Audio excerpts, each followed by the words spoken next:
The tanks are so important. It's not the tank itself, although it can be very significant, especially the Leopards and the Abrams tanks to penetrate Russian entrenched lines, but also part of combined operations, combined forces. That would be infantry, that would be Bradley vehicles and Stryker vehicles that we've provided, or we will provide, according to the Biden administration on Thursday when they announced another $2.5 billion. So this morning, the Biden administration is weighing whether or not to send tanks to Ukraine to help in its defense against Russia. That's happening as the White House has already announced that massive $2.5 billion package in new aid to the embattled country.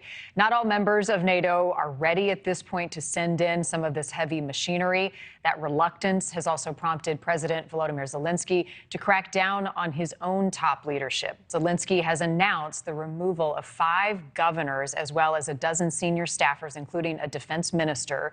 These firings essentially part of an anti-corruption campaign meant to shore up confidence in the ability to steward Western dollars more effectively into the war effort. Joining us to discuss this morning and the latest headlines out of Ukraine, retired U.S. Army Major General William Enyart. Thank you, as always, for being with us this morning. So what do you make of the fact that Zelenskyy is removing some of these governors from embattled regions to show that the funds that are being provided, the aid that is going into Ukraine, is being properly handled and used to fight off the Russian? Well, I think it's a good sign, frankly. You know, it shows that Zelenskyy is listening and that he is absolutely combating the corruption. You know, Ukraine, as does Russia, has a long history of corruption in official ranks. And by rooting this out, he is reassuring his Western friends that he is serious about this war and that any of the resources that the United States or that NATO nations pour into Ukraine will be wisely spent and wisely used. The big ask right now is for tanks. First, it was the Patriot air defense system. Now they want tanks. Help us understand Germany's hesitation in sending tanks and their involvement. Well, you know, a large part of this is historical. Russia fought 2 wars against Russia in the 20th century, World War I and World War II, and with millions of people killed on both sides in those wars. And Germany does not want in any way to be perceived as an aggressor in this. Germany's done yeoman's work in trying to clean up the Nazi reputation that it had and does not in any way want to be seen as an aggressor.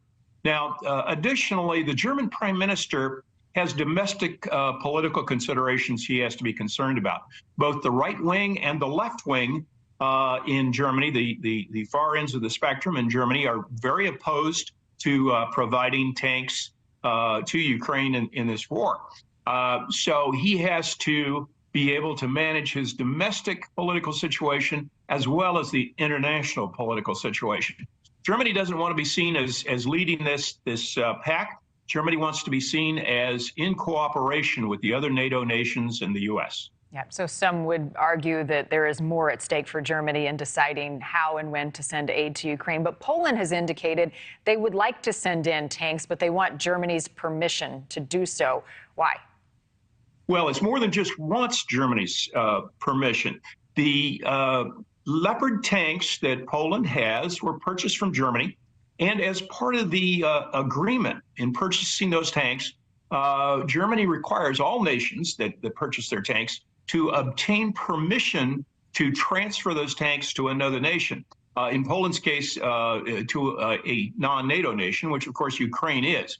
So and of course, none of the nations that purchase arms from Germany really want to damage their future relationship with Germany in terms of being able to buy arms. And of course, Germany is the largest economy and the largest nation in the EU. So Germany has an outsized voice in these issues. Thank you for watching. Go to newsnationnow.com to find NewsNation on your television provider. And don't forget to click the red subscribe button below to get more of NewsNation's fact-driven, unbiased coverage.